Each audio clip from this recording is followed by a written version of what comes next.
It's called A 10-Year-Old Finds a Stick on a Field Trip to the Beach. It reminds me of a rabbit's ears. No, a stretched out letter Z. No, a crank handle for an ice cream maker. No, wait, it's a telephone.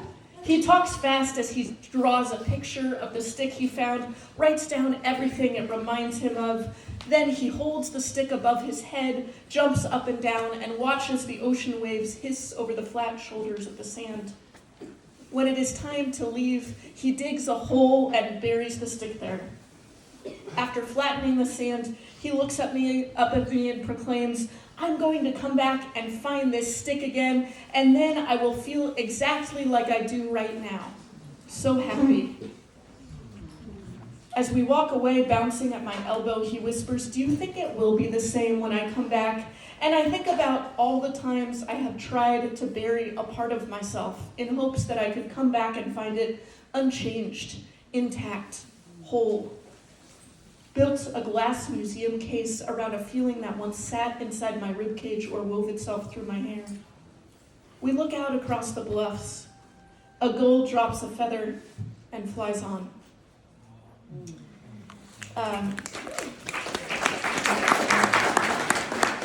I wrote that poem when I was an outdoor educator.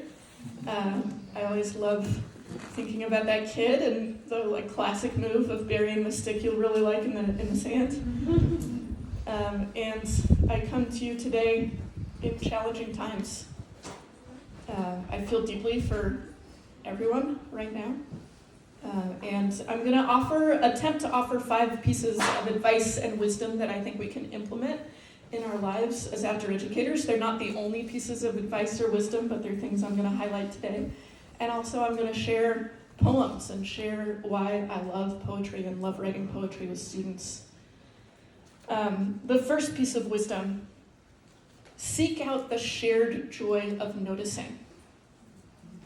Many of us in this room have probably had a moment where we're with kids and we notice a cool slug, a bird, the ocean waves, the sky. Those moments can be powerful and joyful. We don't need any adornment in the world except our own attention. Robin Wall Kimmerer, the great thinker, author of Braiding Sweetgrass, if you haven't read it, check it out, says, "Paying attention is a form of reciprocity with the land." So invite students into paying deep attention to the places we inhabit. This can be so powerful. It's a way of learning science, and it's also a tool for self-regulation. I know many therapists, and they talk about how valuable it is to just look around and say what you notice. It's a way of regulating our emotions. We can do that with our students as often as we are outside. It's fun, it's powerful. And then write it down. I'll read a couple poems that my students have written that just come from noticing what's around us. My Leaf by Max, 3rd grade. My leaf smells like a rose, stem like yarn. How long have you lived? Why did you fall? Must your tree tell the tale, or does it know it all?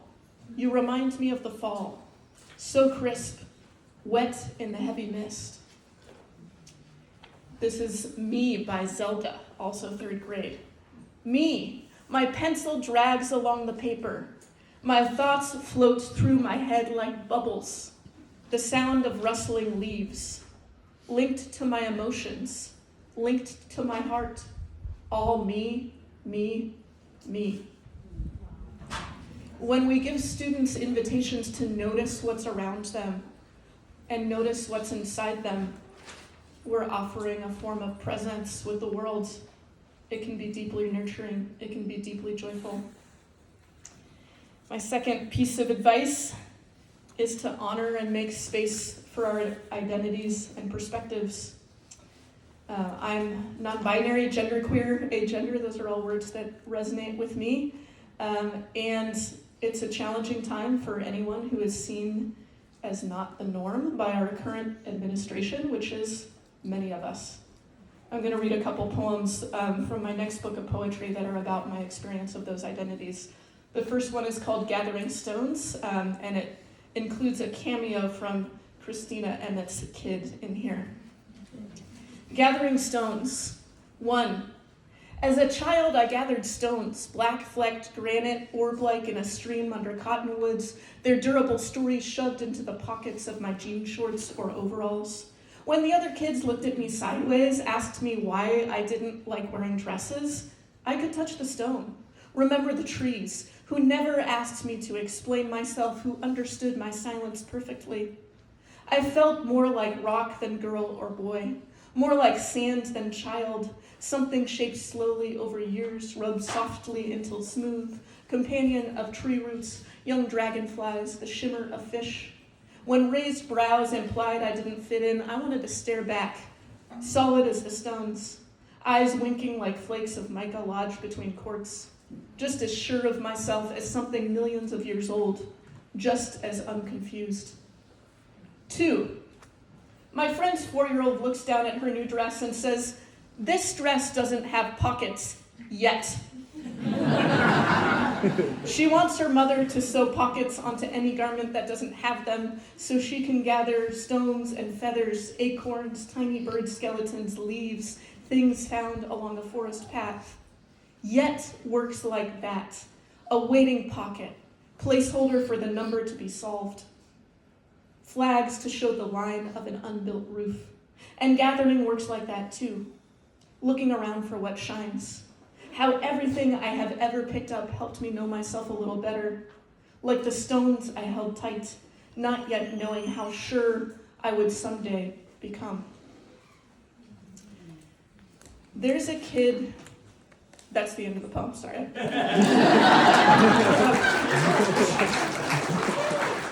I realize sometimes it can get confusing, but there's a kid out there who you're gonna meet in your future who needs to see you being you, whatever that looks like.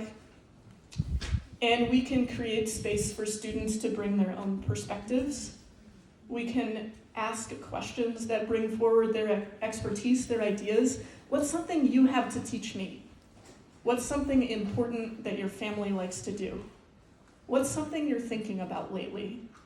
Students have so much to offer us, and if we approach with humility and curiosity to learn about who they are, that's another really big gift that we can give them.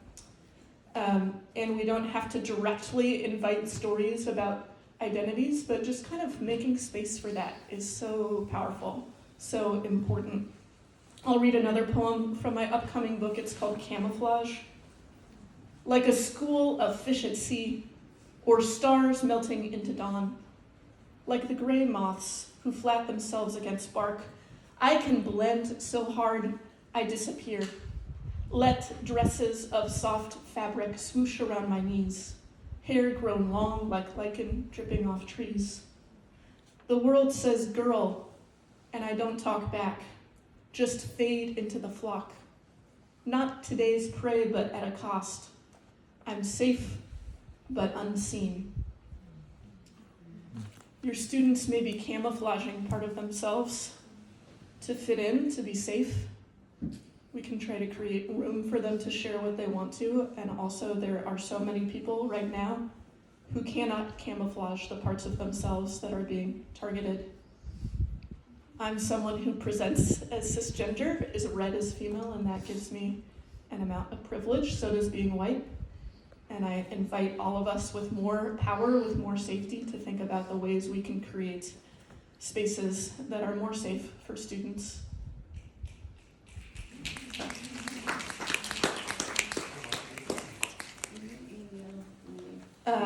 Next piece of wisdom invitation is to allow yourself to feel grief and anger about the state of the world. There is a lot to grieve. There is a lot to be angry about. And those feelings don't disappear if we ignore them. I love writing poetry because it's a place for me to put my feelings. That's what I say to students. Your poems are a safe place for your feelings. You don't have to show them to me. You don't have to show them to anyone. This is a poem, I'll read just a few lines of it, written by 5th graders at Hidden Valley Elementary School in Santa Rosa, very close to here. It's called Climate Change Fears of 5th Graders.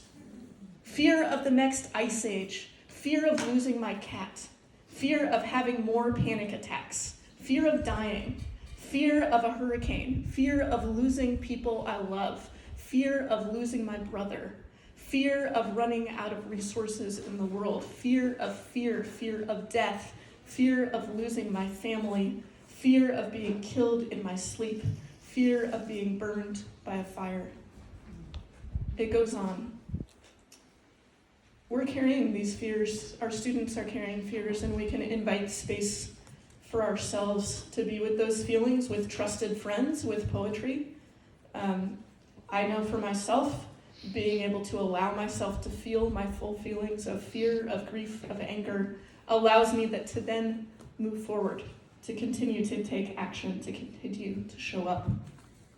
Here's a poem of my own about climate grief.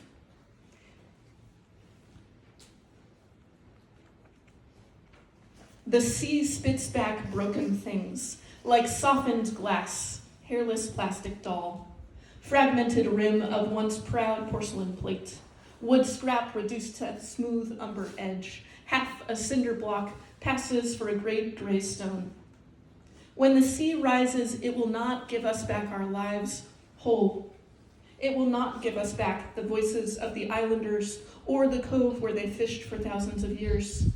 Not the glaciers already gone, not the coastal cities built over centuries, not the heat-stricken grandparents with no air conditioning, not the artists, not their murals or the preschool chalk drawings swallowed by floods, not the bleached white coral reefs once shimmered with fish, the alpine trees and no higher ground.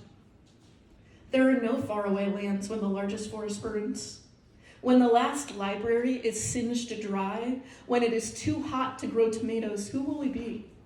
What pieces will fasten together our humanity then? I invite you to allow your grief to have a space in your heart, in the world. Writing down things that you're losing, things you're afraid of losing, things you have lost, can be a way of making some space for that grief. That's essential to feeling, to moving forward with. Oh, I'm nervous. Sorry. just noticing my feelings over here. I think writing also and poetry can help us close the distance between the world the way it is and the world we want to build. And this next poem is about that, and I invite you to think about that with your students. What do you wish the world looked like? What do you want your community to look like? How do you wish people treated you? Those are all questions you can have really deep discussions about with kids. This is called For the Love of Spiders. Today, pulling weeds in the garden, I saw a spider whose abdomen and head and legs were bright green, the same shade of plant I'd just pulled from the ground. I let out a little gasp as the wind passed through the grass's spindled seed heads, and I felt a familiar wonder bloom within me.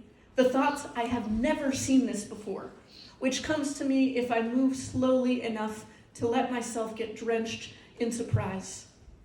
And suddenly the spider became all the things I don't know yet.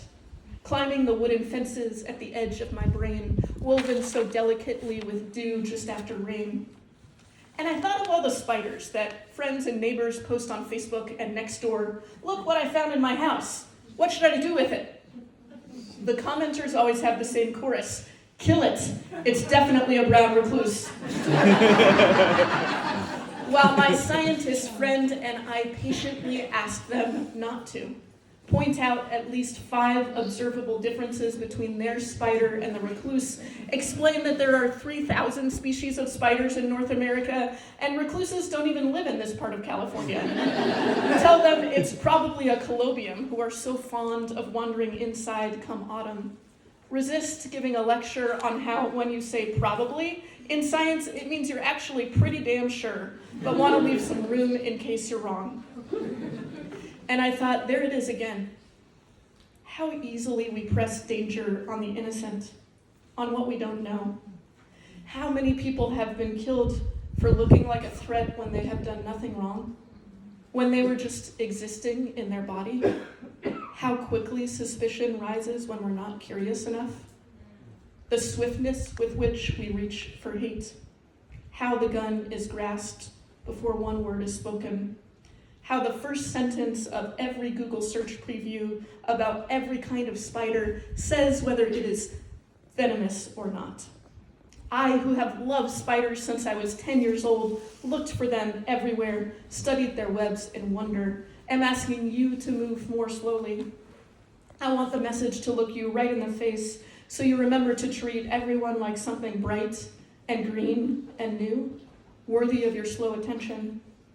Even the spider at the corner of your closet. Even someone you were told to fear. Even your best friend or aging mother who you think you know, but have actually never seen on this day. So bright, so full of pollen and dew.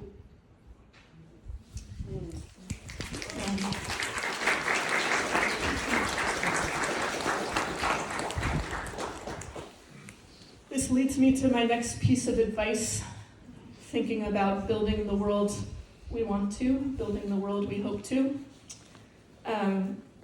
We have such a cool opportunity as outdoor educators to build culture within the larger culture.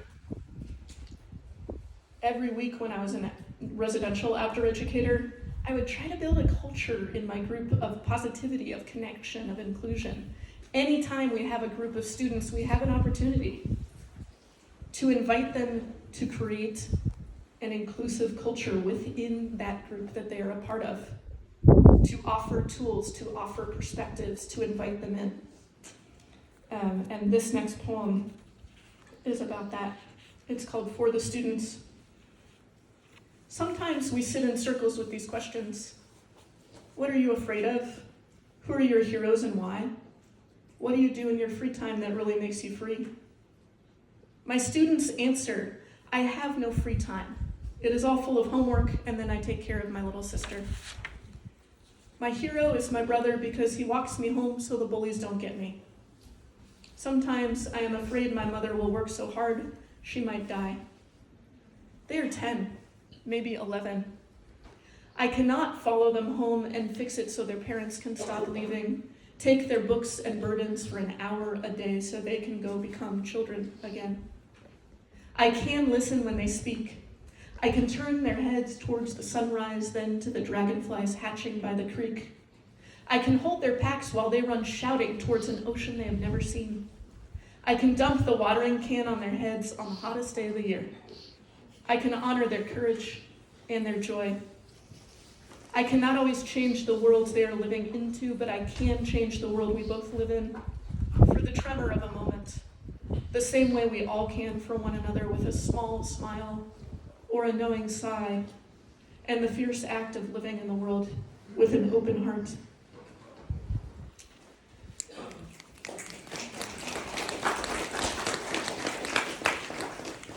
Show up with a full heart. It means a lot. And as outdoor educators, we often see new groups of students over and over again, different kids, different groups. It can start to feel redundant. I invite you to try to remind yourself each time, each new group, show up with an open heart. My last piece of advice is nature is healing, which you all know. But we can look to our surroundings for models of resilience. There's so much we can find in the world. The poet William Stafford said once, if only we knew how to pay attention, even the grass by the roadside would have something to tell us about how to live our lives. So with your students, notice the resilience in your surroundings, the tree turning towards the light, the plants growing in a circle. Find the metaphors, find the beauty and models of resilience that place has to offer. Find the resilience and reflect it back to your students. What do you notice about them, about their communities? This last poem inspired a book that I'm working on called How to Get Home in the Dark. It's poems on mental health, anxiety, depression, healing, and resilience for teens and young adults. And I imagined what I might have wanted to hear if I was a teen, when I was a teen, struggling with anxiety, struggling with mental health, struggling with depression. It's called chrysalis. One day the caterpillar forms a chrysalis, waits a while, becomes a butterfly. They told us this much. Told us to wait for chitin to split, for the emergence of dazzling colors and pumping wings, but no one ever talked about what really happened inside. How the caterpillar's whole body dissolves. How for a time there is nothing but butterfly goo, soupy liquid, formless but for the rigid purse holding it in midair. And no one told us either that while the caterpillar was born, when it grew and crawled along, a few cells called imaginal already held instructions for what to build when it came time for a new body. Here, the shining eye, the scaled wings. Let me remind you of the power of sticking around.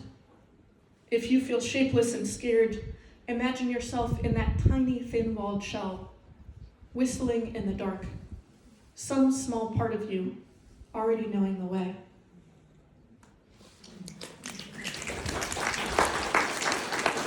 The world needs all of us to root in the power of sticking around. Needs all of us to remember what it means to show up in community. Needs all of us to keep crawling along, even if we feel like butterfly goo. Not an old thing anymore, not the new thing yet, just a pile of goo. I'll leave you with a last poem from one of my students and invite you again to notice things and find joy in it with your students, to share about your identities and perspectives and create room for your students to do the same, to let yourself feel joy and pain and grief and fear, to live with an open heart and to find the healing that nature has for us. This last poem is by one of my students. It's somewhere on this podium.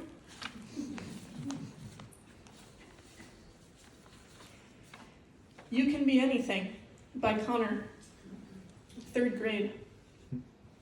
You can be artful. You can be like my dad 20 years ago.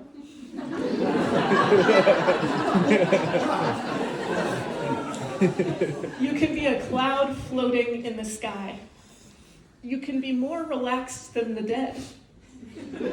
You can choose to freeze a popsicle. You can be a wise sage. You can be a beautiful flower. You can have as much incoming as you want, but always remember, you always need at least one reason. I hope you stay connected to your reasons. I hope your reasons come clear this weekend, being in community, reminding ourselves why we do the work we do, how special it is, how important it is. I know being here in this community always reminds me of my reasons. And just take a moment with your eyes closed or with a soft gaze, whatever feels comfortable, and think of one of your reasons for doing this work or for something else that's important that you do in your life. And just whisper it. Just whisper quietly to yourself one reason.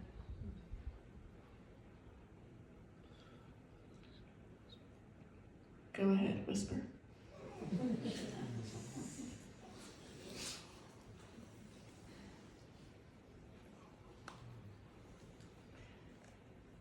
Thank you for your time and your attention. If I see you around the conference, I would love to hear one or more of your reasons. And I hope to find you in poetry in the world. And I'm so, so grateful to get to have time with you all this weekend, to have time with you today. Thank you.